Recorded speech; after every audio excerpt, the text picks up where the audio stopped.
Chapter XXVII. Favor shown by giving Bhagavad and Vishnu Sahasranam Deekshits Vithal Vision Gita Rahasya Khapardes.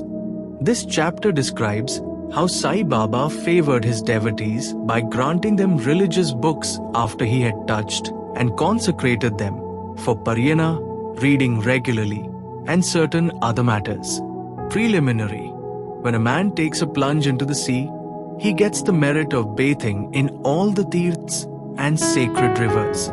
Similarly, when a man takes refuge at the feet of the Sadguru, he gets the merit of bowing to the Trinity, I Brahma, Vishnu and Mahesh, and also Parabrahma. Victory be unto Shri Sai, the wish-fulfilling tree and the ocean of knowledge, who gives us self-realization. O Sai, create in us regard for your stories.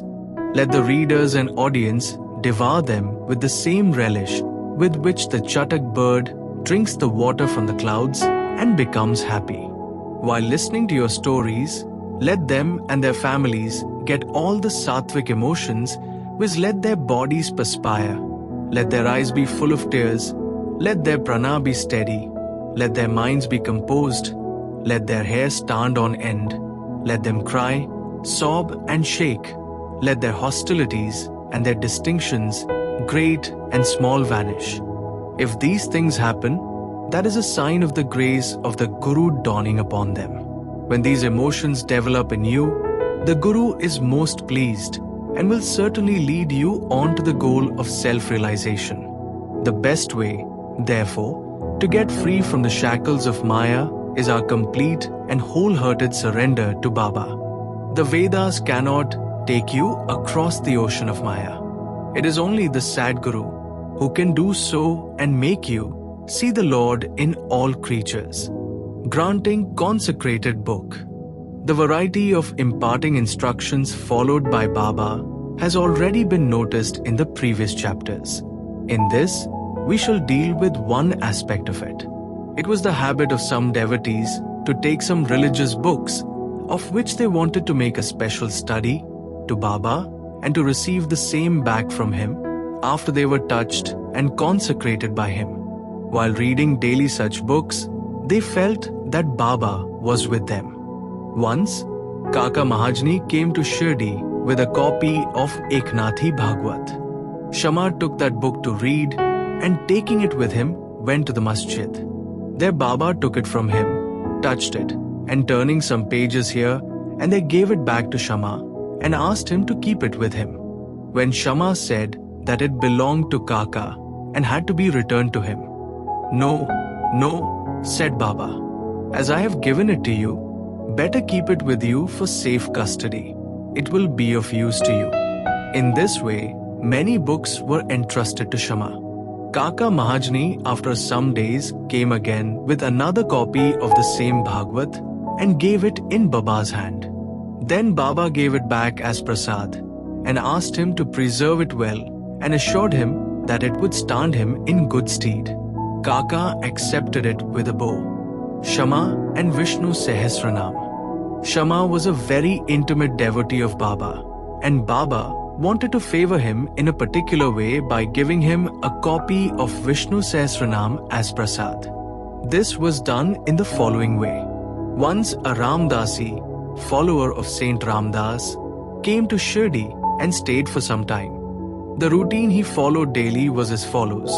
He got up early in the morning, washed his face, bathed, and then after wearing saffron-colored clothes and besmearing himself with sacred ashes, read Vishnu Sahasranam, a book giving 1,000 names in praise of Vishnu, and held second in importance to Bhagavad Gita and Adhyatma Ramayan, esoteric version of Rama's story, with faith.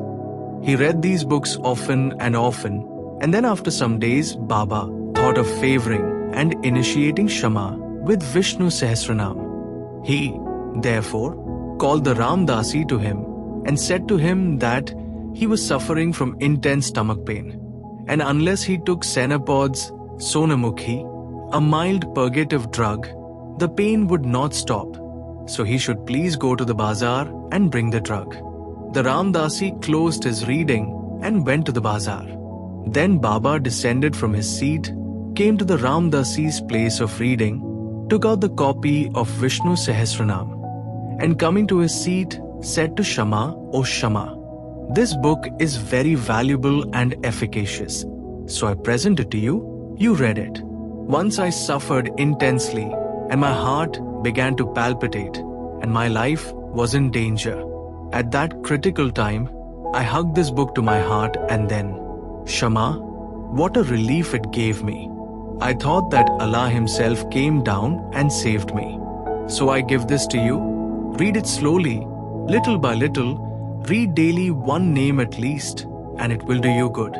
Shama replied that he did not want it, and that the owner of it, the Ramdasi, who was a mad, obstinate and irritable fellow, would certainly pick up a quarrel with him. Besides, being a rustic himself, he could not read distinctly the Sanskrit Devanagari letters of the book. Shama thought that Baba wanted to set him up against the Ramdasi by this act of his, but he had no idea of what Baba felt for him. Baba must have thought to tie this necklace of Vishnu Sahasranam round the neck of Shama, as he was an intimate devotee, though a rustic, and thus save him from the miseries of the worldly existence.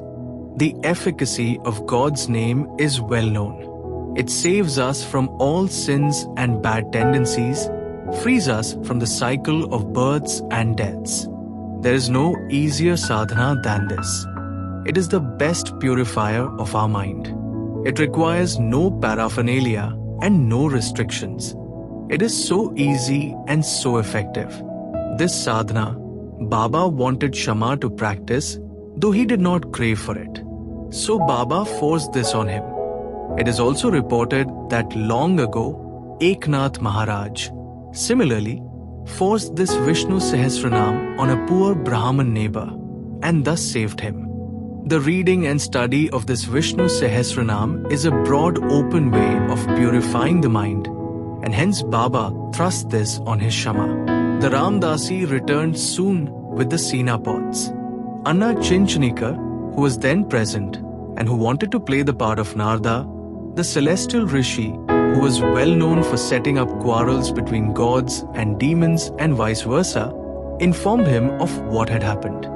The Ramdasi at once flared up. He came down at once on Shama with all fury.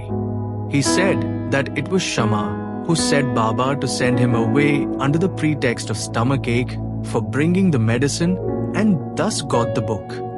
He began to scold and abuse Shama and remarked that if the book be not returned, he would dash his head before him. Shama calmly remonstrated with him, but in vain. Then Baba spoke kindly to him as follows, "O Ramdasi, what is the matter with you? Why are you so turbulent? Is not Shama our boy? Why do you scold him unnecessarily? How is it that you are so quarrelsome? Can you not speak soft and sweet words? You read daily these sacred books, and still your mind is impure and your passions uncontrolled. What sort of a Ramdasi you are? You ought to be indifferent to all things. Is it not strange that you should covet this book so strongly? A true Ramdasi should have no mamta, attachment, but have samta, equality, towards all. You are now quarreling with the boy Shama for a mere book. Go, take your seat. Books can be had in plenty for money, but not men.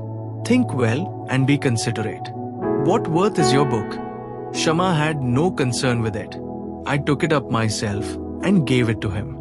You know it by heart. I thought Shama might read it and profit thereby, and so I gave to it him." How sweet were these words of Baba, soft, tender and nectar-like. Their effect was wonderful. The Ramdasi calmed down and said to Shama that he would take Pacharatni Gita in return. Shama was much pleased and said, "Why one? I shall give 10 copies in return." So the matter was ultimately compromised. The question for consideration is, why should the Ramdasi press for Pacharatni Gita, the god in which he never cared to know? And why should he, who daily read religious books in the masjid in front of Baba, quarrel with Shama before him? We do not know how to apportion the blame and whom to blame. We only say that, had this procedure been not gone through, the importance of the subject, the efficacy of God's name, and the study of Vishnu Sahasranam would not have been brought home to Shama. So we see that Baba's method of teaching and initiating was unique. In these cases, Shama did gradually study the book and mastered its contents to such an extent that he was able to explain it to Professor G.G. Narke, MA of the College of Engineering, Pune, the son-in-law of Shriman Booty and a devotee of Baba. Vithal Vision. One day, while Kaka Sahib Dikshit was in mediation after his morning bath in his Vada at Shirdi, he saw a vision of Vithal. When he went to see Baba afterwards, Baba asked him, "Did Vithal Patil come? Did you not see him? He is very elusive. Hold him fast, otherwise he will give you the slip and run away." Then at noon a certain hawker came there with 20 or 25 pictures of Vithal of Pandharpur for sale. Mr. Dikshit was surprised to see that the form of Vittal he saw in his mediation exactly tallied with that in the picture, and he was also reminded of Baba's words. He therefore bought one picture most willingly and kept it in his shrine for worship. Gita Rahasya. Baba always loved those who studied Brahmavidya, metaphysics, and encouraged them. To give an instance, once Bapu Sahib Jag received a post parcel. It contained a copy of Gita Rahasya by Lokamanya Tilak. Taking it under his armpit, he came to the masjid and prostrated himself before Baba when the parcel fell at Baba's feet. Baba inquired what it was. It was opened then and there, and the book was placed in Baba's hand. He turned some pages here and there for a few minutes, and took out a rupee from his pocket, placed it on the book, and handed the same with the rupee to Jag, and said to him, "Read this completely, and you will be benefited." Mr. and Mrs. Khapade. Let us close this chapter with a description of the Khapardes. Once Dada Sahib Khapade came with his family and lived in Shirdi for some months. The diary of his stay has been published in English in the Shri Sai Leela magazine, first volume. Dada Sahib was not an ordinary man. He was the richest and the most famous advocate of Amrati, Barar, and was a member of the Council of State, Delhi. He was very intelligent and a very good speaker. Still he dared not open his mouth before Baba. Most devotees spoke and argued with Baba off and on, but only three, viz. Khapade, Nulkar and Booty, kept always silent. They were meek, modest, humble and good-natured. Dada Sahib, who was able to expound Panchadshi, a well-known Sanskrit treatise on the Advaita philosophy by the famous Vidyaranya, to others, said nothing or uttered no word when he came to the masjid before Baba. Really a man, however learned he may be even in Vedas, fades away before one who has realized Brahman and become one with it. Learning cannot shine before self-realization. Dada Sahib stayed for 4 months, but Mrs. Khapade stayed for 7. Both were highly pleased with their Shirdi stay. Mrs. Khapade was faithful and devout and loved Baba deeply. Every noon, she brought Nevedya herself to the masjid, and after it was accepted by Baba, she used to return and take her meals. Seeing her steady and firm devotion, Baba wanted to exhibit it to others. One noon, she brought a dish containing sanja, wheat pudding, puris, rice, soup, and kheer, sweet rice, and other sundry articles to the masjid. Baba, who usually waited for hours, got up at once, went up to his dining seat, and removing the outer covering from the dish began to partake of the things zealously. Shama then asked him, "Why this partiality? You throw away dishes of others and do not care to look at them, but this you draw to you earnestly and do justice to it. Why is the dish of this woman so sweet? This is a problem to us. Baba then explained this food is really extraordinary. In former birth, this lady was a merchant's fat cow yielding much milk. Then she disappeared and took birth in a gardener's family, then in a Kshatriya family, and married a merchant. Then she was born in a Brahman family. I saw her after a very long time. Let me take some sweet morsels of love from her dish. Saying this, Baba did full justice to her dish, washed his mouth and hands, gave out some belches as a mark of satisfaction, and resumed his seat. Then she made a bow and began to shampoo Baba's legs, and Baba began to talk with her and knead her arms, which was shampooing his legs. On seeing this reciprocal service, Shama began to joke and said, "It is going on well. It is a wonderful sight to see God and his bhaktas serving each other." After being pleased with her sincere service, Baba asked her in low and fascinating tone to chant Rajaram, Rajaram then and always, and said, "If you do this, your life's object will be gained, your mind will attain peace, and you will be immensely benefited." To persons unfamiliar with spiritual matters, this might appear as a fair, but really it was not so. It was a case of what is technically called Shaktipat, i.e. transference of power from the Guru to the disciple. How forcible and effective were Baba's words. In an instant, they pierced her heart and found lodgment there.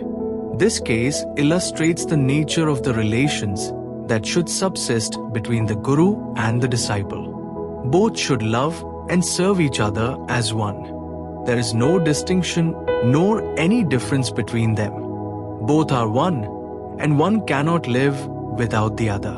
The disciple placing his head on the Guru's feet is a gross or outward vision.